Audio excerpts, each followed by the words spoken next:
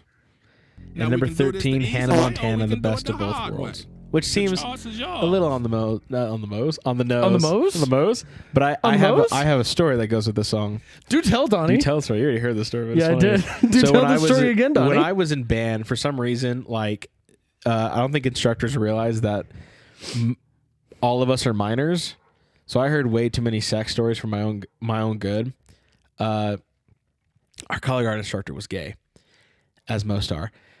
Sounds about right. Yeah, well, most of the men are. So he was telling us a story where he had hot gay butt sex with twins. And he said one was circumcised and the other wasn't circumcised. He didn't go into detail, but he told us that. And then I concluded with, so what you could say is, I tasted the best of both worlds.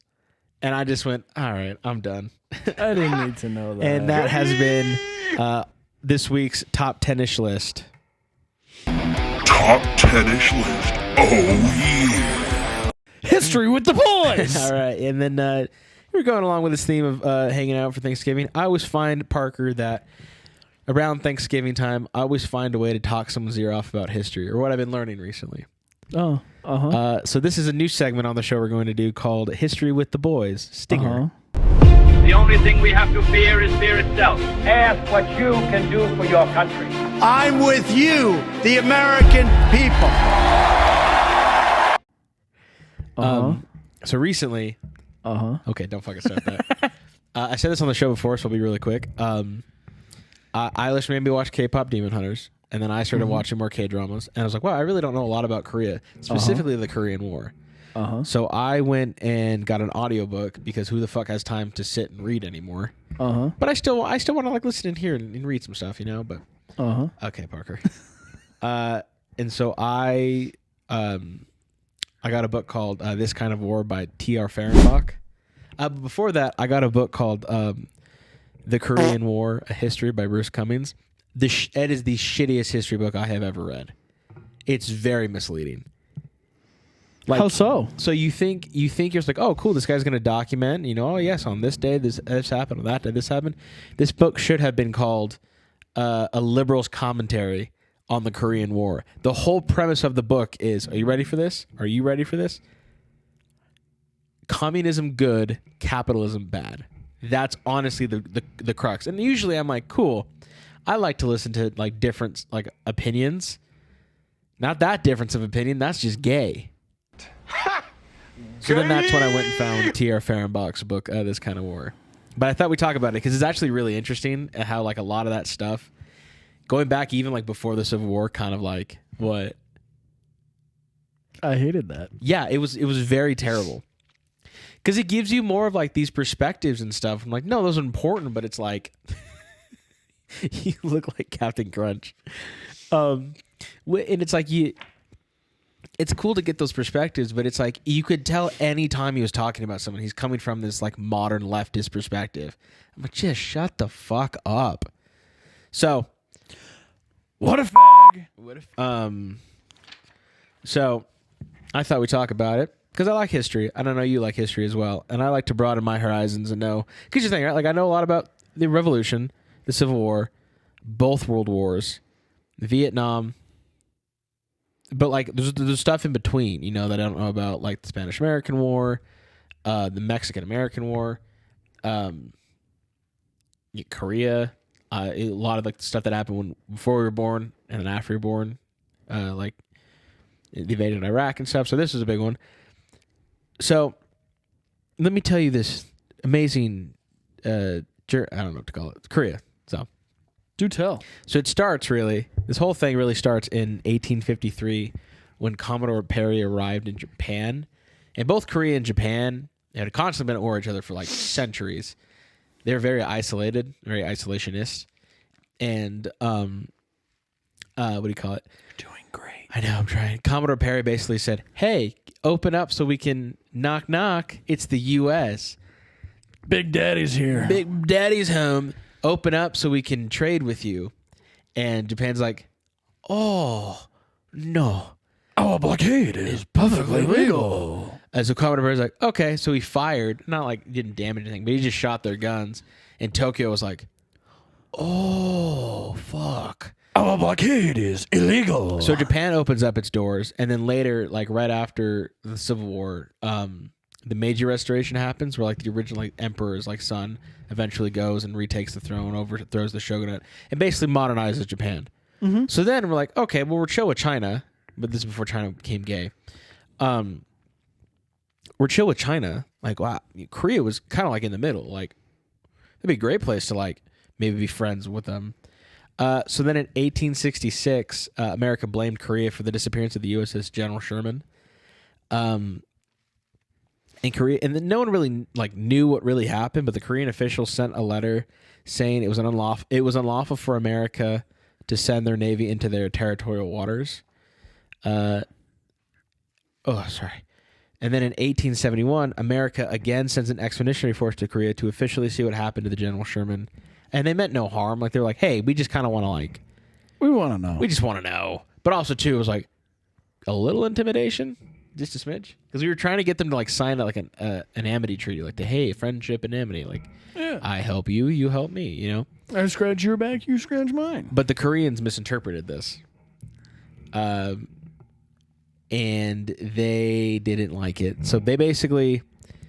America was like, hey, we're going to go up, like, the Han River, which is close to like Hanyang, which is like the old name for Seoul, like the capital. Mm-hmm. And they were like, "Yeah, no, you can't do that. That's not our law." So the garrison force at Ganghwa Fortress fired at the Americans, but it didn't really do anything because like the garrison force was like, which is hilarious to me. The garrison force was like equipped with like very outdated like weapons. Like they had like something like 300 archers and gunmen, but it was like they had like flintlock muskets, but it wasn't like this. I want Wikipedia just because like Wikipedia gives you those quick facts.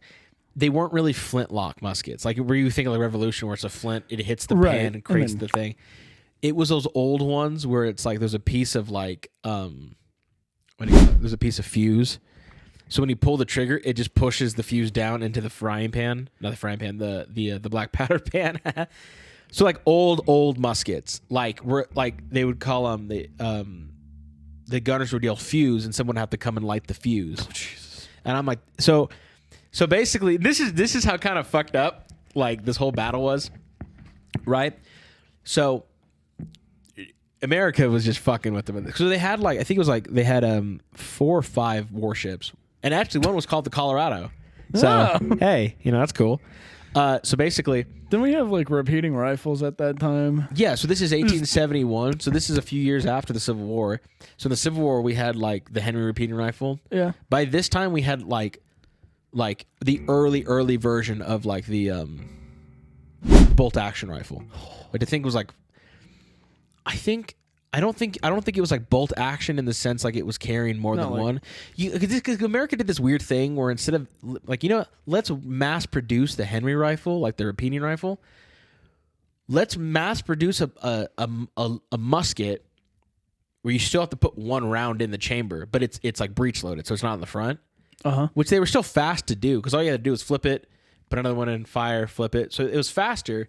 So you look at it this way. But it still took time. And in 1871, that was like fire, flip, put one in, flip it down, fire, flip, put one in. Whereas the Koreans were like fire, get the fuse ready. Sometimes it doesn't fucking go off. Fuck! So you're just shitting yourself. And they still have these cannons, but the cannons were very short range.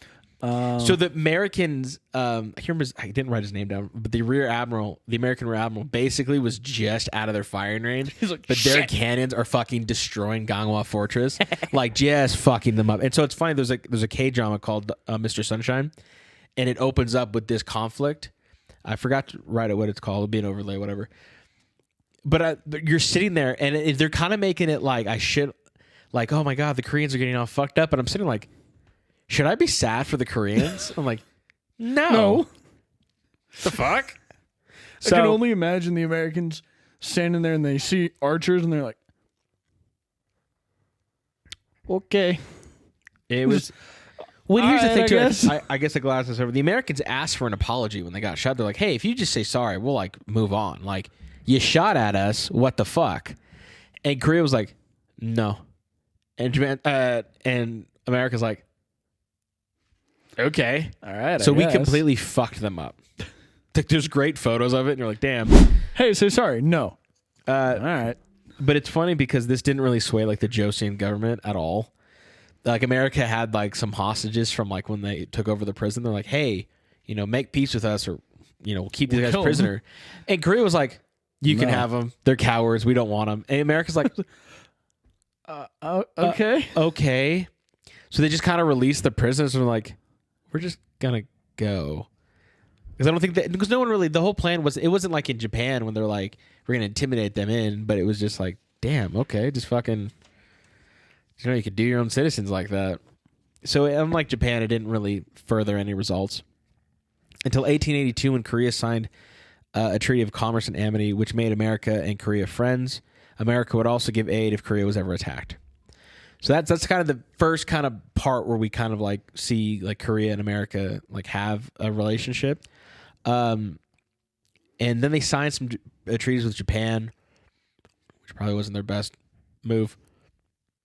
But after the Japanese, sorry, I had something in my mouth. After the Russo-Japanese War, I can hear it. in 1904 to 1905, Japan like slowly brought Korea under their fold, until it was officially annexed by Japan in 1910. And it's kind of funny because the book kind of opens up with some of this stuff, and it's like, what do you call it? It goes like, basically like, I think it was Emperor Meiji at the time. One of them, either it was Meiji or it was his son, sent a letter directly to the Korean, like emperor, and basically was like, hey, like, come and be a part of Japan, like, we're all Asian, come and be a part of this. And Korea's like, no. So, like, okay. So Korea, they had used Korea as a launching point, because one of the main battles in the Russo-Japanese War, when that's a different topic we can go. That's one of my, Golden Kamuy, that was the whole one. Great show, go watch it. Was in Manchuria, and North Korea is here. Manchuria is like right here.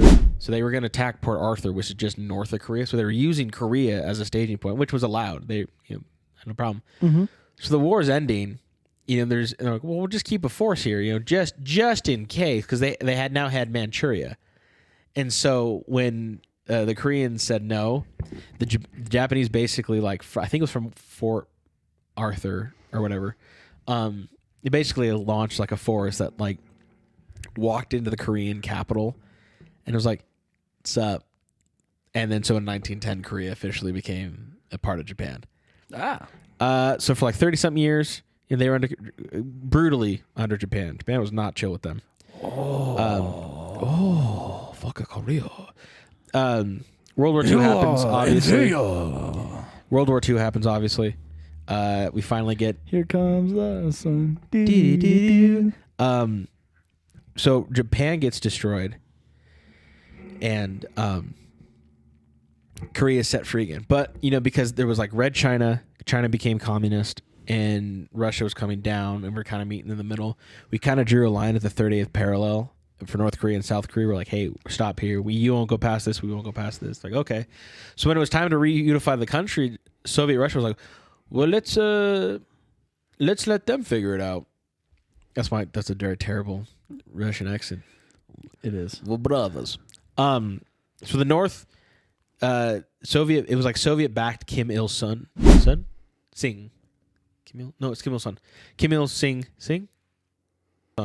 Kim Il-sung was like a backed, leader for the North Korean.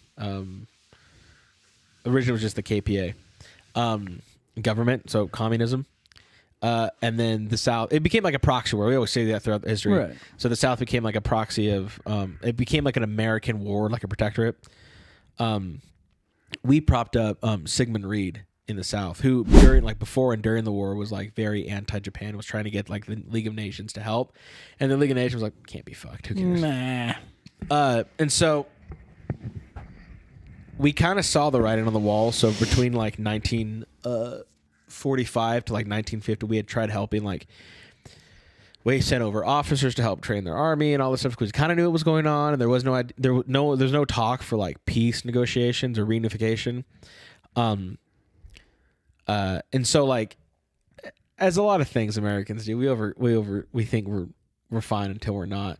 So people were literally boasting up to when North Korea invaded, like, yeah, this is the second greatest army in the world. Well, Parker. The Korean War officially started on the 25th of June, 1950, when the NKPA, North Korean People's Army, invaded the South, literally taking Seoul. So, like, from the 30th parallel, they invaded and basically pushed, like, the UN forces, which really was the U.S. forces, all the way to the South. I mean, it was kind of nuts. And then they started killing a bunch of people. Here's the fun thing in my head where I was like, what the fuck? So, a lot of people's government files were not taken or burned when they left Seoul or Seoul. So anyone who was like collaborated or worked with the Japanese under like the when they were part of Japan were killed because the North Koreans saw that. Oh, and they're like, oh, cool. Well, traitor. What the fuck? So yeah, they basically killed them. So when so Korea was almost lost until about September of 1950 when MacArthur launched the invasion of. He basically said, okay, we're getting pushed down here, but they got to be tired. Like they probably don't have a good home front. Maybe we can get it to where we can push them back. So MacArthur, instead of invading at Seoul, that's not Seoul. I need to stop saying that. Seoul. He invades the port city of Incheon 5 miles south, and then goes to Seoul. Which eventually, and it was true, like the North Korean army just wasn't, like they had all this momentum, but then they get down there, their supply chains were crap, they didn't have a lot of supplies, the home front, I mean, it's Korea, so, I mean, it's like Communist Korea, so they didn't have a lot anyways. So then eventually, they get them pushed all the way back to the 30th parallel. We kind of push them all the way back to the Yalu River in the north, but then China gets involved. Granted, this has never been an official war. We never drafted a declaration of war at all. Oh.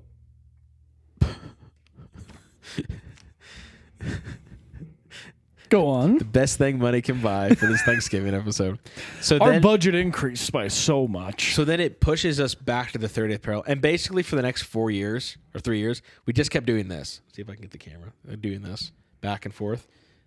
And I'll show like an interactive math where it kind of shows. Like it literally... I have a pen. I have a pineapple. I have a pineapple pen. Oh, pen. You did that wrong. Yeah, I did that wrong. I have a pen. I have a pineapple. Oh, apple. Pen, pineapple. No, Pineapple, apple pen. It was apple pen and then pen, pineapple. And it was like pineapple pen. Apple pen, pineapple pen, pen, pineapple, apple pen. I don't know why I remember that. Anyways. So basically, from the Incheon landing to about like October of 1950, up and into about like, up and into about like December, we've basically just been fighting the Chinese. And this is something too. After World War II, there was something called the Doolittle Commission, where they basically were like, "Hey, you probably don't have to like be such an asshole to like U.S. recruits." No, like they still have civil rights, you know, and no, all they this don't. stuff. So they made it to where a lot of these army like troopers and recruits going in thought it was like, "Oh, I'm in the army, but I still get all the creature comforts of home." Yeah. So the American army was very wildly unprepared to fight. Yeah. My thoughts exactly. Like a lot of the weapons we had weren't outdated, but they were just old. A lot of the radios were ancient. And like, here's the thing too. We still hadn't like really figured out how to do like a wireless radio on a Mass Effect. You know, we still had a lot of wires. What a bunch of pussies. Yeah. It changed though. It figured it out. But Good. So I know- how they I know have we figured it You know, out. like those wireless radio packs that they would have in World War II. Yeah, So yeah. we still have those, but the problem is they were so old, and they'd just been sitting in a supply closet for 5-6 years, that they were just old. So what they started doing, they would run wire from the CP, the command post, to the front. But then trucks and tanks would go across it and break it. So there was no communication at all. So we got pushed back to the sea. So we figured it out, right? The Marines came in, fucked shit up. We were good. As Marines do. The devil dogs. Yep. And now we're fighting China. And so MacArthur, after World War II, is in Japan. He helped reform the Japanese government, the Daiichi. He oversaw the Tokyo trials, which is like the Japanese version of the Nuremberg trials, where we put like Hideki Tojo and all these like Japanese guys on trial for war crimes. It was for Japan, though, right? Yeah. So they had the Nuremberg trials in 1946, and then after that, they did the Tokyo trials. Oh, I did not do that. Which I want to go read about. That's what I did. I knew they did it, but apparently it failed, and so a lot of these guys got off. And so they I did not do it. And then get this, they went back into Japanese government. Fuck. Yeah, so it's like, well, fuck. So it basically went, oh, I did not do that. Okay. I take your job now. Yeah. So there's that was one thing about that Korean book. The first one that kind of pissed me off was like, there's literally the second chapter. Not even fucking with you. He just starts talking shit about fix this a little bit. He starts talking shit about fuck me. He starts talking shit about Shinzo Abe. Got it? Who was the prime minister of Japan for a little bit. I did that to myself. Fuck. Keep going. And about how his great granddad was a part of the Japanese military. And I'm like, I'm still waiting for this to get somewhere. And his whole thing was like, Shinzo Abe basically said like some of the prostitutes did it out of like, because they needed money. He's like, it wasn't like they weren't all forced. But then of course liberals got to take everything personal. So Oh, of course. Not saying forced prostitution is good. I'm just clarifying. So you would think, right? MacArthur just did this land on Incheon, basically saved our fucking asses in Korea. Now we're kind of just fighting over the parallel, right? Yeah. Right. Yeah. Well, the president at the time, who was a massive... hold on, I'll get there. Harry S. Truman, who I don't know if you know this, Parker, is a massive bitch. What a fan. He was not a fan of MacArthur because he's getting a lot of international pressure from the UN. And that was like the first time we really kind of took what the UN said seriously, which kind of annoys me because fuck the UN. We shouldn't be a part of it. Kick 'em out. Fuck them. Why the fuck is the General Assembly in New York? Why do we have to... Anyways, foot the bill for everything. So, he's under a lot of pressure.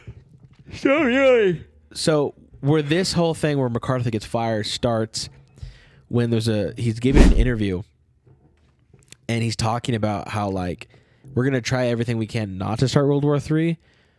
But if it does, we'll release the full might of the U.S. People also forget that we still have the atomic bomb. Yeah. I don't think Japan forgot, though. No. Well, Parker, the newspapers didn't go back and exactly say that. The headline said, Harry Truman, from Harry Truman, atomic bomb still on the table for Korea. So that pissed the fuck off of like everyone in the UN. Because they're like, what do you mean? Are you going to fucking nuke Korea and China? Yes. And shut up.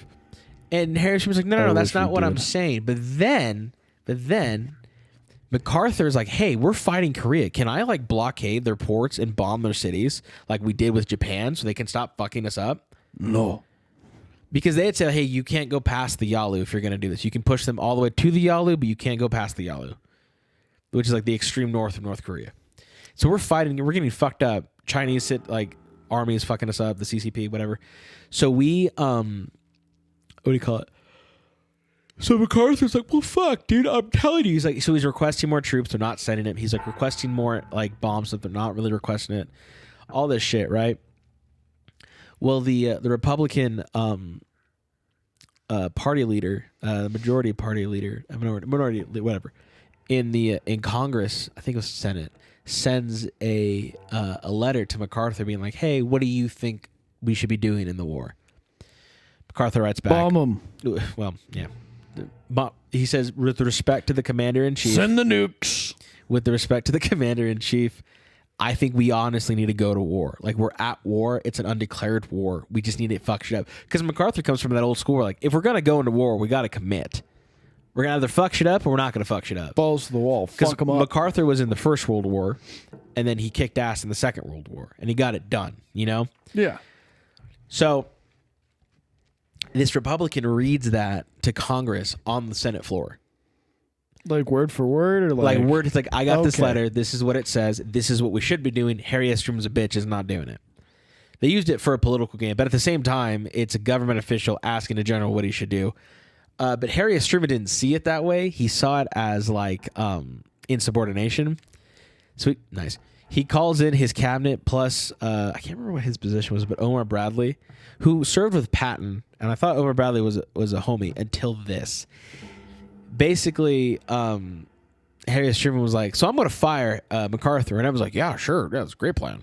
We're like, "What the fuck, guys? They're all a bunch of fags." Pretty much.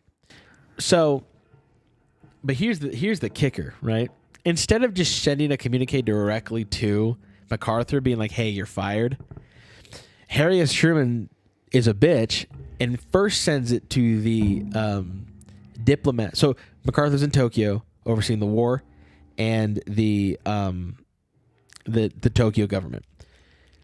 He sends a communique to the ambassador to Korea, Ralph Muccio, but he's on the front line doing publicity, being like, "Oh, look, I'm part of the war too." Like, he's shooting at the front. Not really. It was completely in a safe place. So like, he had a gun. He shot once. He's like, "Oh, I'm doing my part." Pretty much. When he's with MacArthur's replacement, I can't remember his name now. I should have written it down from the last time we talked about this. But so they can't get to him. So then they Harry S. Truman sends a thing to the Daiichi, the Tokyo government, like, "Hey, you're not going to get affected with this, but would you mind telling him?" They're like, "Oh, no." So then, before they can figure out what really to do, Omar Bradley comes back and he goes, "So the Chicago Times somehow fucking knows about this, so we either got to get ahead of this or we're going to get fucked." So then Harry S. Truman's finally like, "Fuck, fine." So he then sends a communique directly to MacArthur's office in Tokyo and lets him know. And to MacArthur's credit, he takes it like a fucking champ. Like, you'd think like he's going to be pissed, he's going to like rant and rave. No, he just takes it on the chin and goes, Yeah, "Okay, right. fuck it." And his replacement, I can't remember his name, I'll put it on screen, but goes, "General, do I have permission to fuck shit up?" And he's like, "Dude, I don't fucking Granted. care. Go for it." So MacArthur just kind of just obscures into retirement, like, or just kind of fades into retirement. Like, a lot of people wanted him to run for the Republican ticket. He's like, "Nah, No. I'm good." Like, he was a Republican, but he was just like, I'm good. So I'm done. I'm just done with this shit." I'm like, that's fair. So they get Eisenhower to do it. So to quickly finish this up, all the big events happen from June to December of 1950. 51, 52, 53 just becomes a stalemate where we're just stuck on the 30th parallel. And there was a bunch of meetings back and forth to try and do truce, but the communists kept stalling. They kept trying to find new ways to do this. They were trying to say that we were mistreating prisoners of war when we weren't, when they were actually mistreating our prisoners of war. It was a whole thing. So then finally... So that 3-year stall, was it kind of like the trench warfare in World No, War it I? actually, that's literally what the book said. Exactly. That's what ended up happening. It just... Yeah, we were just like, it was going back and forth. And so for 3 years, and this happened in World War I when they were signing the Treaty of Versailles, or the armistice to figure it out. A lot of Germans were like, "Hey, if we can take this one area, that will be Germany." So a lot of people thought the war was over. The next day, they're like, "Hey, we're going to go attack this line." You see it at the end of All Quiet on the Western Front. Great film. Dun, dun, dun. Well, no, that's what that sound clip is from.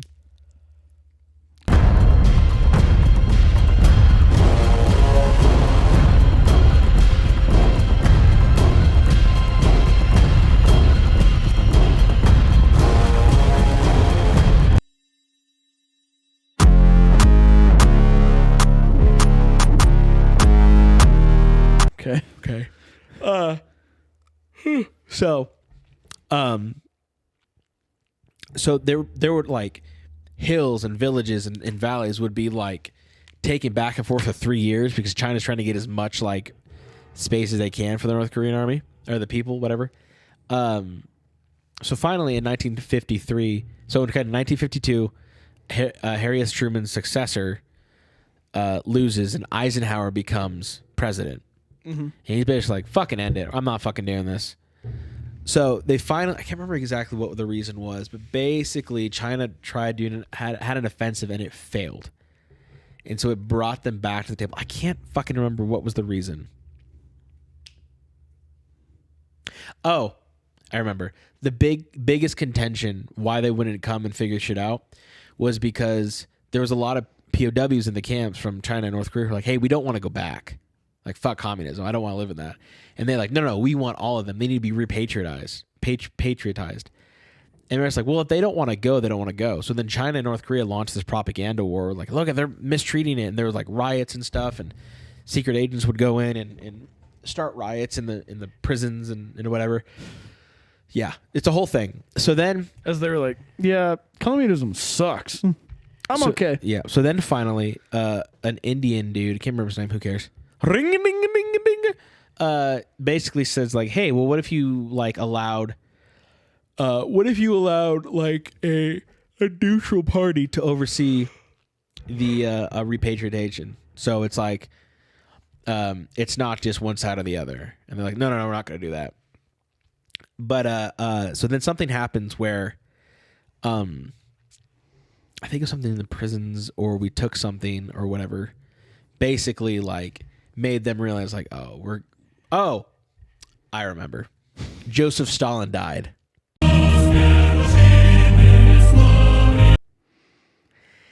So when he died, that kind of fucked a lot of shit up, and Russia was like, yeah, because then when that happened. Nikita Khrushchev took over, and he started what was called de-Stalinization, basically denouncing Stalin for what he was, and kind of made Russia a little more liberal. Still had like an iron fist, but like it wasn't as hardcore as like say Stalin was. So he kind of was like, yeah, I'm not gonna. We don't have the resources because they're still building up for World War II, right? Because World War II like that fucked them up.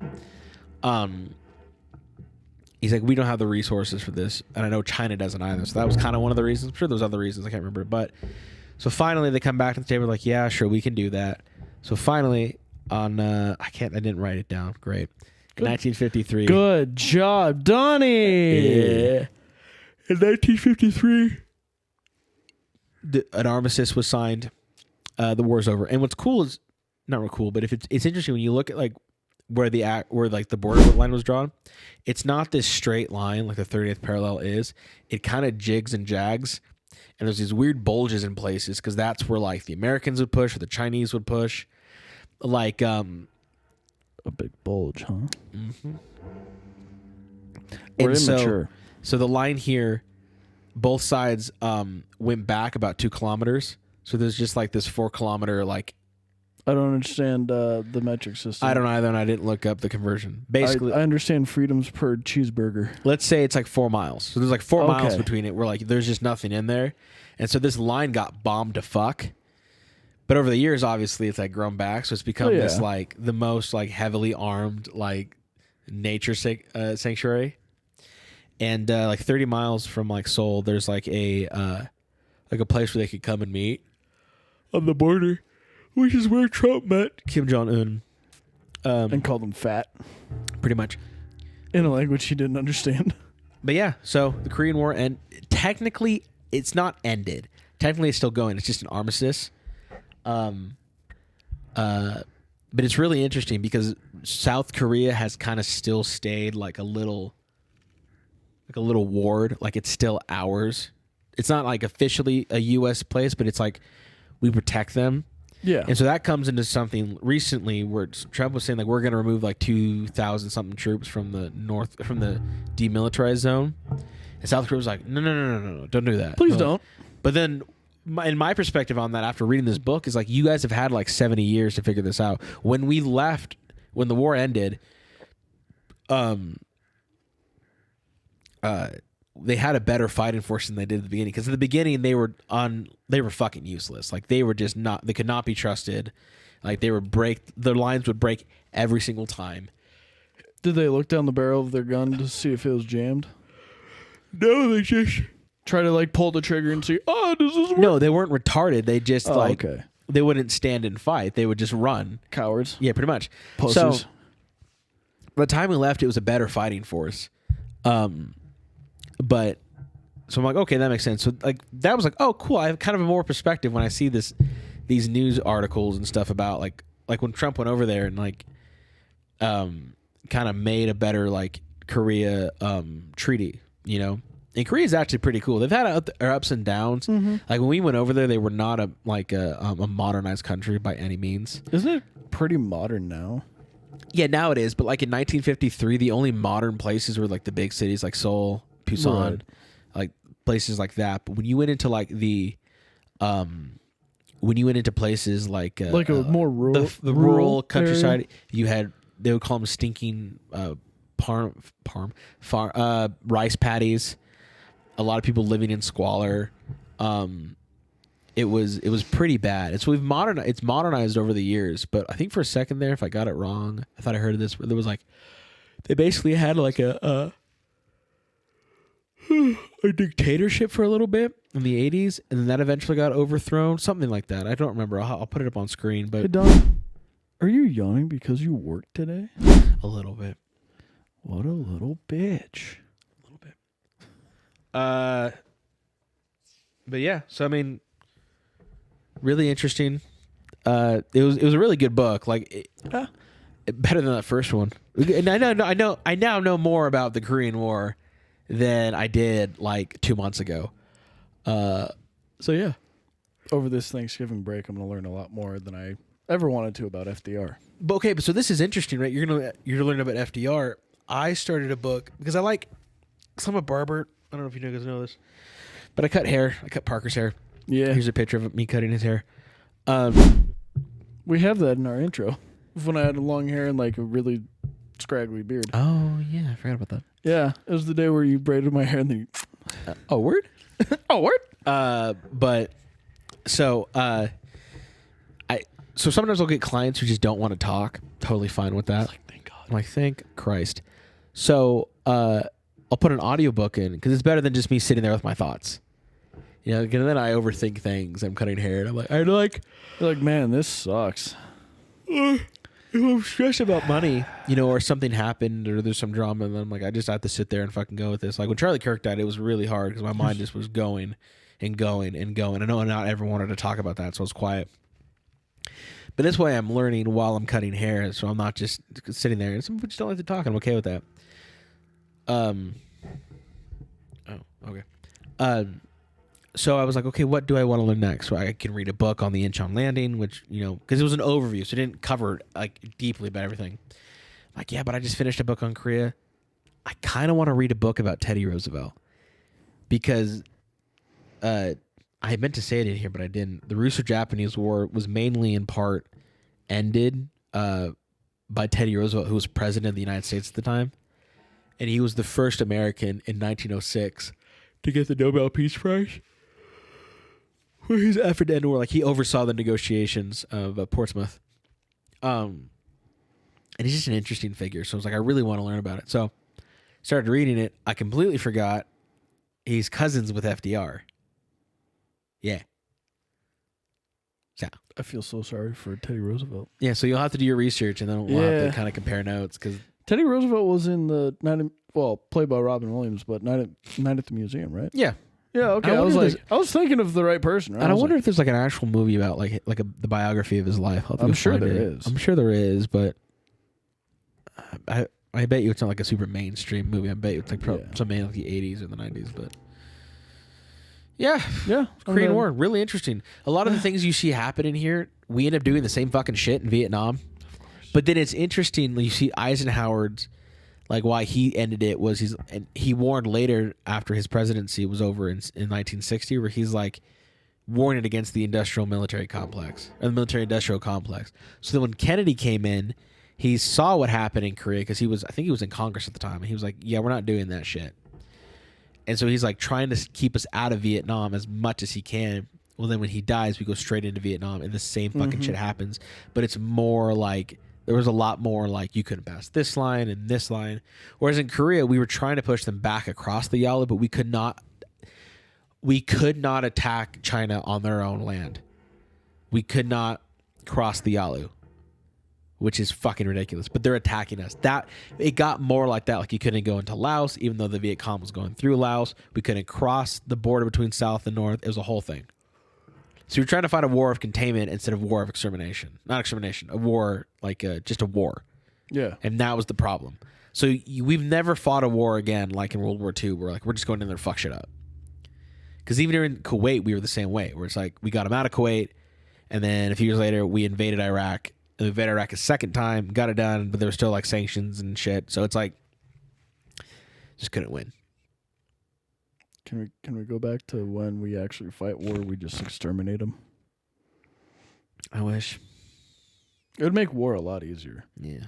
What's that crowd always talks about? If we're gonna go in there, if we're really this empire, we should go in Fuck there. shit up. We should fuck shit up and take all your shit, but we don't. So Yeah. Yeah. We're too nice. We're too soft. that was a long segment, but Yeah. hey, that was history with the boys. The only thing we have to fear is fear itself. Ask what you can do for your country. I'm with you, the American people. Well, Parker, we've come to the end of the Thanksgiving episode. Redone, refilmed. But to end it out, Part two. But I feel like to end it out, I think we should say at least one thing we're thankful for this year.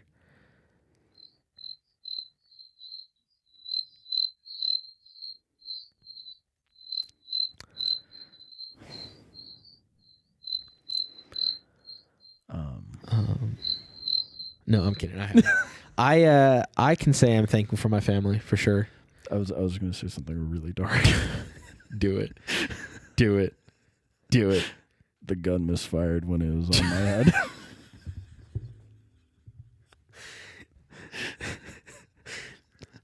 Anyways, I'm very thankful for my family just being there. It's not been a super easy year.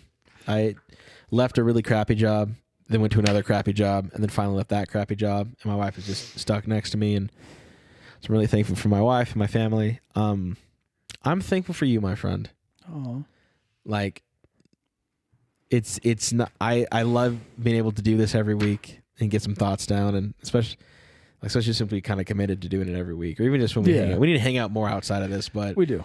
In general, it's nice to just, be with you. I appreciate our friendship and Wiener, wiener, wiener, wiener, wiener, wiener, wiener, wiener. But I think that was our gay segment for the day. For the day, it's still later. Oh, word! But yeah. So I'm thankful for that. I'm thankful for life. Thankful that God is not forsaken me. So, What about you, bud? I'm thankful that I'm alive. Hey, there you go. Thankful for all my friends. Thankful that I can take this fucking hat off soon. The faster you say what you're thankful for, the faster we can take these off, Parker. It better fucking stay. No, I'm thankful for my family and all my friends that I have, and it's still every day I wake up, I'm like, oh, still here. Another day. Yep. Another day. Another day. Another victory for the OG. Another day. Another dollar.